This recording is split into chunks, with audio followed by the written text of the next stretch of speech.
Assalamualaikum warahmatullahi wabarakatuh. Kepada yang terhormat Ibu Dewi Nurmalasari SPDMM selaku Koordinator Program Studi S1 Pendidikan Administrasi Perkantoran, dan yang terhormat kepada Bapak Ferry Setiadiatmaja SOS MPA selaku dosen pembimbing praktik kerja lapangan. Bersama saya Alika Inaya dengan NIM 17096222054. Pada kesempatan kali ini saya akan mempresentasikan laporan praktik kerja lapangan pada unit Direktorat Pensiun Pegawai Negeri Sipil dan Pejabat Negara Badan Kepegawaian Negara Jakarta Timur. Pada kesempatan kali ini kita akan membahas 9 pokok pembahasan dimulai dari latar belakang, tujuan dan manfaat PKL, profil lembaga, struktur lembaga, bidang kerja, kendala dan cara mengatasinya, kesenjangan teori dan praktik, kontribusi serta rekomendasi bagi Universitas Negeri Jakarta. Praktik kerja lapangan menurut Lee dan Fernanda pada tahun 2023 serta Kusnanta pada tahun 2024 adalah kegiatan atau pelatihan yang bertujuan untuk meningkatkan kemampuan mahasiswa dalam mengimplementasikan teori yang sudah diperoleh di bangku kuliah ke dalam kerja dunia nyata. Pada tabel di samping kita bisa melihat bahwa terjadi banyak jumlah pengangguran yang terdapat di Indonesia, khususnya di tingkat perguruan tinggi. Nah, kita bisa lihat pada tahun 2024, jumlah pengangguran di bulan Februari itu terdapat 871.860, sedangkan jumlah pengangguran pada bulan Agustus adalah 842.378 orang. Nah, kesenjangan ini diperparah oleh sistem pendidikan yang belum sepenuhnya selaras dengan dinamika industri yang mengakibatkan banyak lulusan kesulitan untuk mendapatkan kerja. Dalam melakukan praktik kerja lapangan, ada 6 tujuan yang terdiri dari 4 tujuan umum dan 2 tujuan spesifik yang praktikkan jalani, yaitu pertama, profesionalisme di dunia kerja. Selama praktik kerja lapangan, mempraktikkan etika kerja yang baik, disiplin waktu, tanggung jawab, dan komunikasi efektif dengan rekan kerja serta atasan. Yang kedua, penerapan hard skill dan soft skill. Praktikan menerapkan keterampilan dari perkuliahan termasuk kolaborasi tim, pemecahan masalah, komunikasi perkantoran, memahami perilaku organisasional, dan penggunaan sistem informasi manajemen. Yang ketiga ada kegiatan administrasi dan kesekretarisan. Praktikan terlibat langsung dalam pengelolaan surat masuk dan keluar, pencatatan dokumen, dan pengarsipan. Yang keempat, kesiapan menghadapi dunia kerja. Praktik kerja lapangan ini membantu praktikan mempersiapkan mental, pengetahuan, dan keterampilan yang dibutuhkan untuk menghadapi tantangan dunia kerja. Yang kelima, proses penginputan surat masuk. Mempraktikan penginputan surat masuk menggunakan sistem atau aplikasi, memastikan data akurat dan sesuai prosedur. Yang terakhir, pendistribusian surat. Praktikan mengelola alur pendistribusian surat masuk dan keluar secara efisien yang memastikan penyampaian tepat waktu dan menjaga kerahasiaan informasi surat tersebut. Praktik kerja lapangan ini memberikan banyak manfaat berlimpah. Bagi mahasiswa sendiri, ini merupakan kesempatan emas untuk mengaplikasikan teori yang sudah dipelajari dan mengembangkan diri. Bagi Badan Kepegawaian Negara, ini adalah kesempatan untuk menemukan talenta baru dan inovasi baru. Selanjutnya, bagi Universitas Negeri Jakarta, ini adalah umpan balik berharga untuk kurikulum yang lebih baik. Sebelum membahas lebih jauh, saya akan memaparkan sedikit profil lembaga di mana tempat saya praktik kerja lapangan. BKN sendiri merupakan lembaga pemerintah non-kementerian di Indonesia yang bertugas melaksanakan tugas pemerintahan di bidang manajemen kepegawaian negara.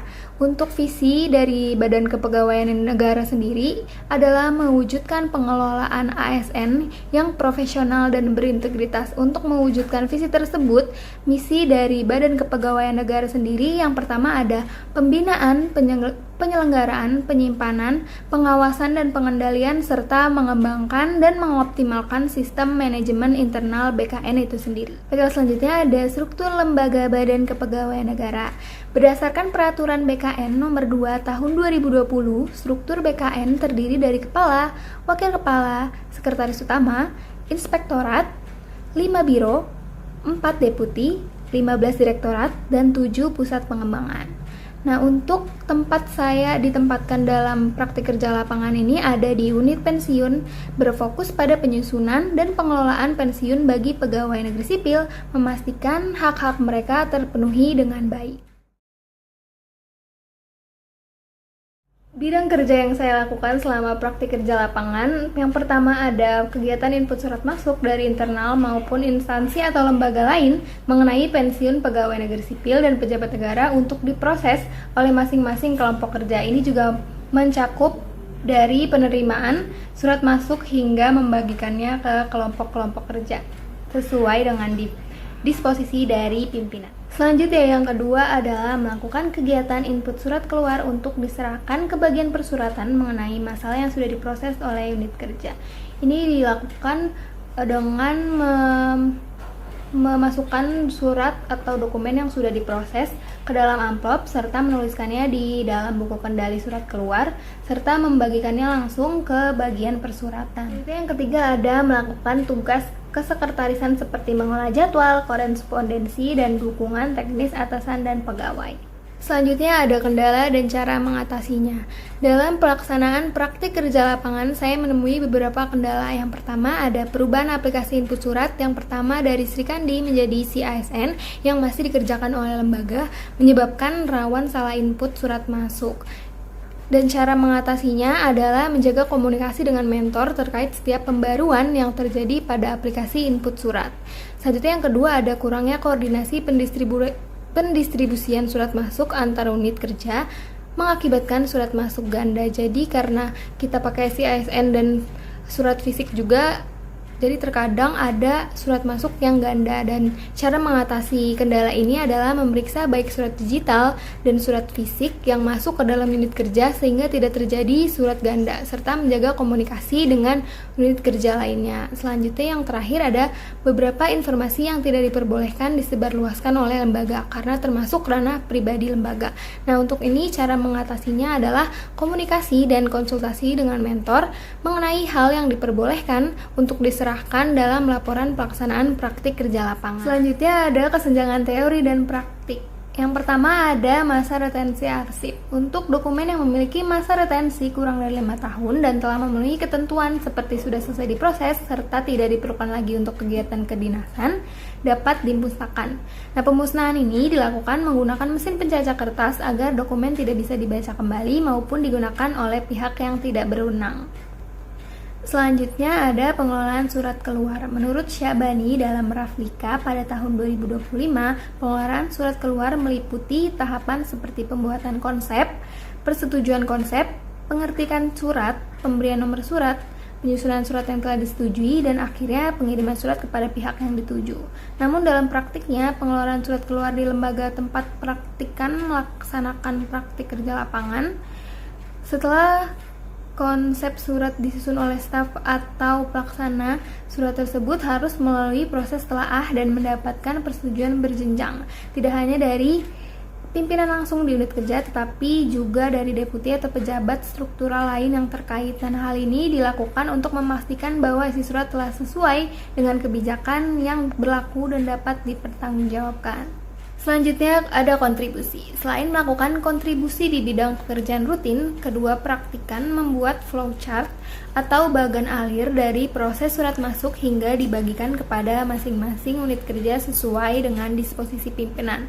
Nah, yang ketiga, yang terakhir ada aplikasi letter yang dibuat dengan interface menarik dan simpel untuk input surat masuk, input surat keluar, klasifikasi surat, serta akumulasi jadwal.